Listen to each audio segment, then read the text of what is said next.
RRQ Mika berhasil menghambat atau bahkan mengcancel kemenangan geng Kapak Basreng. This is it, game yang keempat.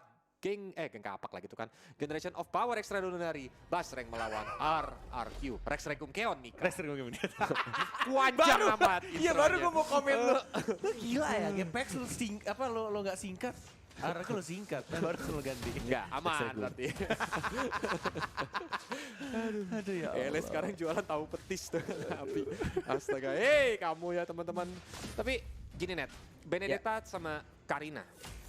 Karina ini mungkin bakal mencoba untuk nyari kepala, sedangkan Benedetta bakal bermain untuk lebih objektif karena dia punya Electro Final Blow. Bahkan LW yang saat ini motongnya jauh banget sih.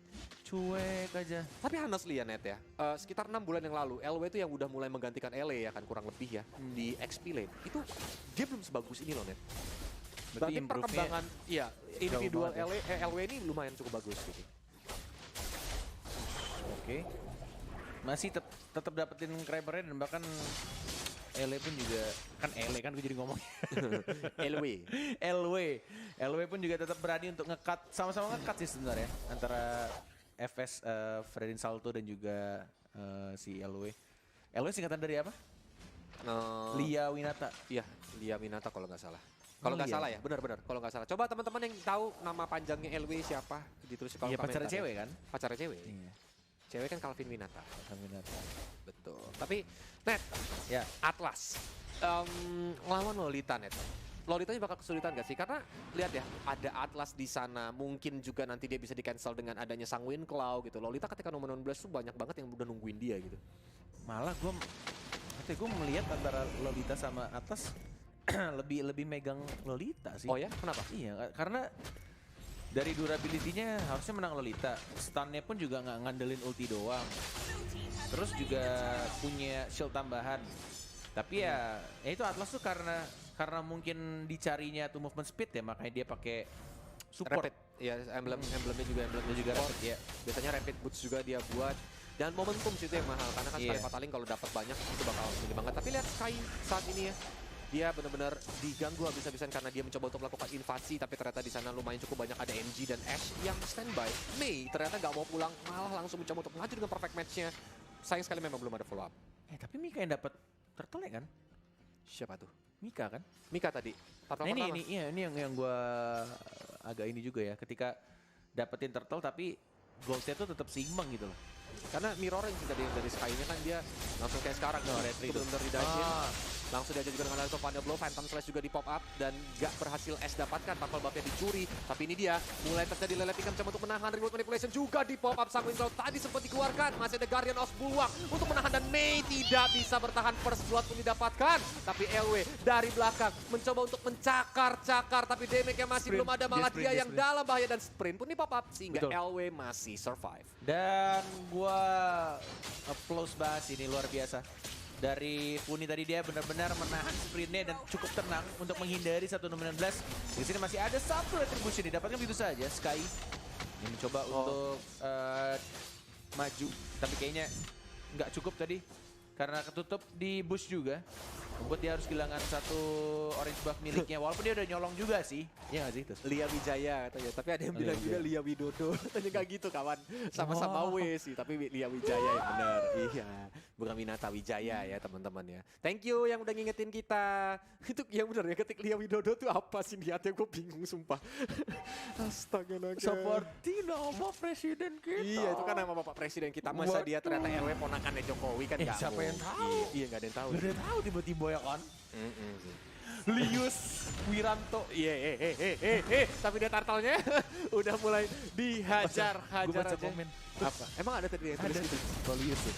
Astagfirullahaladzim, nyebut nak. Tapi ini Fatali mulai diangkat. Remote Manipulation juga langsung dibuka. Mei, dia 12 sekarang dipentung dengan Numen on Blast sehingga Mei tidak bisa bertahan. Bahkan dari LW yang mencoba untuk mengejar karena Gyokoi kali ini harus dipukulin sama NG. Adanya Void Crystal yang menghambat pergerakan LW, tapi mereka akhirnya mundur semua dan kemungkinan besar turtle didapatkan lagi oleh RRQ Mika. Ya sudah mulai step ahead dari permainan anak-anak RRQ Ash.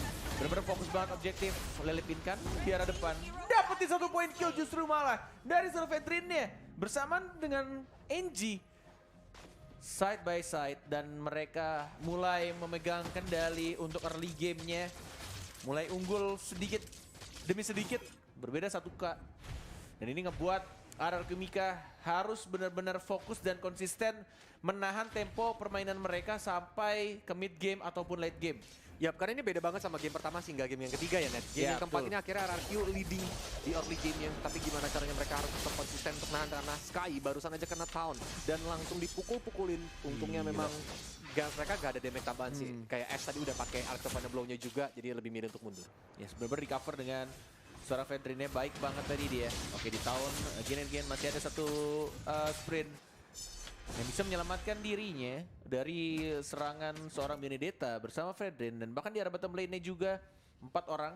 Sky yang mulai ketinggalan sedikit dari permainan seorang Ashe yang menurut gua sangat-sangat objektif banget. Habis ke hutan, dia ke lane, bahkan dia juga berani untuk initiate jungle dari musuh. Berarti emang ini sebuah angin segar sih harusnya. Oh, jadi kayak hero Dari power Benedetta, iya. saat ini sih. Karena ya itu yang kayak bisa dibilang speciality dari Benedetta. Movement speednya kencang, mobilitasnya bakal cepat banget. Jadi memang harus bisa dimanfaatkan dengan cukup baik gitu. Dia harus Dan juga bisa sayangnya ditangkap. ada di mana-mana. Wah, bisa ditangkap. Karena Bisa gesit banget. ditangkap. Bisa ditangkap tuh. Kayak dirinya dong. Kayak dirinya. Yang masih ngomong kita temenan aja gitu. Aduh, Oh. hari-hari. Aman deh kamu mainnya sekarang. Yoi. Aduh ya Allah. Back in game lagi teman-teman ya. Perbedaan goal sebenarnya cuma beda 1000 aja dari area Kimika dan geng Kapak Basreng. Ingat mereka punya Atlas, satu momentum bakal bisa balikin keadaan. Terutama gak ada yang megang Purify loh Net dari area Kimika. Iya. Betul. Jadi kalau ngangkat 5-5-nya bisa ngangkat karena mereka nggak punya skill. Kecuali Benedetta pakai Eye for an Eye di waktu yang tepat. Dan ini dia. Setelah yang ketiga. Lagi dan lagi. Diamankan dengan sangat-sangat mudah. Kita lihat pergerakan mirroring dari seorang Karinanya. Justru langsung dihalang begitu saja oleh seorang Fredrin. Tapi sini ada Fatalingnya. Terkena satu orang, tapi lagi-lagi ya. Ini gue bilang kan, tuh, gue Lolita sama Mei. Lolita sama Mei. Lolita sama Atlas. Gue masih megang Lolita. Karena follow up-nya juga beda ya. Tapi Blessing Duet, dia mau cepet sih untuk clear wave minion yang ada di tengah. Ditambah lagi tadi ada Garis of Bulwark yang nahan. Memang sayang sekali karena minionnya juga sisa yang cannon aja di belakang. Itu nggak bisa langsung eksekusi ke outer middle turret. Bahkan LW ya dengan Masyanya, ini kelihatan agak susah untuk melakukan rotasi karena memang dari segi laning LW sedikit kesulitan. Apalagi di sini Fredrin biasanya Lele Pingkan juga nggak jauh mainnya dari seorang Ashe ya untuk motong-motong. Jadi kayak wave-nya tuh selalu ketinggalan bagi seorang Perfect match, tidak ada Fataling untuk kali ini. Dan Lolitanya juga harus ditumbangkan dengan sangat mudah. Tidak mau nyetorin nyawanya lagi dari seorang Icel. Santai aja dicicil, dapetin pasif lagi Lele Pingkan. Fredin join the fight, tapi Cincau sudah mendapatkan satu objektif yang dia butuhkan. Tapi Ashe mau masuk dia pelan-pelan. Masih ada flicker, masih cukup tenang. Sudah langsung di pop up flickernya. waduh. Untungnya langsung dengan cukup cepat ya. Itu kalau enggak mungkin dalam keadaan yang agak krusial juga. Walaupun saat ini lihat dari Icel darahnya udah mulai low juga. Sisa 1/4 aja. Meanwhile di area top lane pun LW di sini dia juga masih mencoba untuk mengamankan outer top turret. Walaupun Lele Pingkan datang tapi kayaknya nggak bisa. Tauntingnya juga nggak bisa terlalu di pop up untuk memancing ke arah minion. Malah LW yang disodok-sodok. Tapi ya ini sama-sama keras Net. Jadi ya mau gimana. Iya. Pertarungan tanpa akhir lah ya. Apalagi masih ada sprint juga sih. Itu yang bikin Masya tuh masih bisa survive di kondisi geng apapun. Jika dia di ganking. Lihat me itu. Baru dipatok dikit aja. Dicicil sedikit, diharap sudah kehilangan 2 bar. Tapi Lord udah mulai dicicil. Dan LW sneaky-sneaky dia. Coba untuk ngecicil dan bahkan mencoba untuk nge-flank kayaknya. Udah di mid tuh. Nge-flank dia ke Gyogoi kah sasarannya? Karena Coba Mei dari tidak ada belakang. flicker. Nah, Masih belum. ada satu Fataling. Fataling yang keluar. Tapi sudah ada Masih reward manipulation. Dan kita lihat dari Lordnya juga mulai sekarang terpecah menjadi 2. Dan di fight-nya dan Injinya juga harus tumbang. Tapi kita lihat dibalikan lagi keadaannya. Karena Sky dan juga Ashe benar-benar sekarang. Tapi Lord berhasil diamankan justru oleh RRQ Mika. Dan ini benar-benar membuat distraction yang sangat-sangat buyar ketiga sisi. Dari sisi atas kiri, kanan, dan juga di bawah. Yap. Tapi walaupun mereka dapat Lordnya, Net, lihat goldnya bahkan sama persis Net, beda Iya. 200 perak Betul. doang.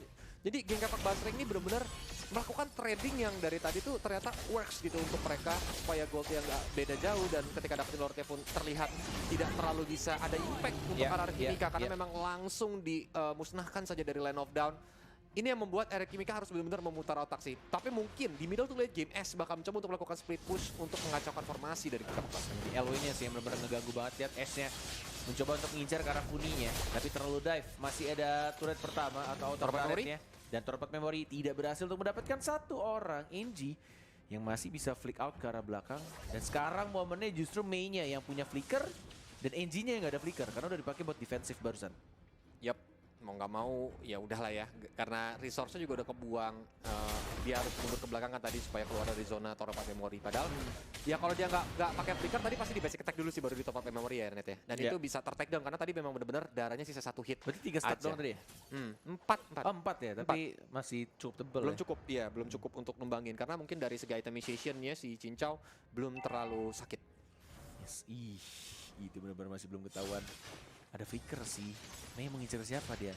Dia ngincar ke arah seorang Yogoi, tapi langsung dikacangin begitu aja karena teman-teman yang diserang di arah belakang. Ichil juga sekarat, tapi Ichil harus tumbang. Dan langsung di cover begitu saja oleh seorang Mei, dapetin 1 poin kill. Yogoi nggak punya lagi flicker dan bahkan di flank ke arah belakang dan justru malah Edge tumbang. 4 orang harus hilang karena S tidak join the fight. Oh, itu mahal loh Net harganya. Iya. Wah ini sih benar-benar mahal banget sih. Volius. Ini yang kita bilang barusan. Iya, ini yang kita bilang tadi gitu. Early game mereka mimpin tempo, mereka juga berhasil untuk memberikan pressure yang kuat banget ke arah geng Kapak Basra yang bahkan goldnya cuma beda tipis. Tapi saat ini mereka kehilangan 4 hero sekaligus. S-nya mencoba untuk split push, tapi keputusan RRQ Mika yang terpancing untuk melakukan team fight itu benar-benar fatal harganya karena sekarang leading 2000 dari geng Kapak Basra dan pelan-pelan mereka juga dapetin objektif pentingnya seperti outer dan inner middle turretnya nih.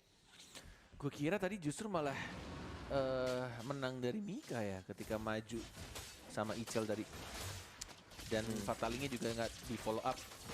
Kita sini masih ada flicker loh, hati-hati. Mei masih ada flicker, masih ada fataling juga. Kalau dan nggak ada purify, jadi ya bisa aja langsung diangkat dan di follow up sama teman-teman ya. Tapi Mei baru aja harus menggunakan flicker defensif. Wah ya, harusnya nggak mati sih dia kalau seandainya dia nggak flicker tuh. Harusnya. Ada, ya itu balik lagi decision making yang agak disayangkan.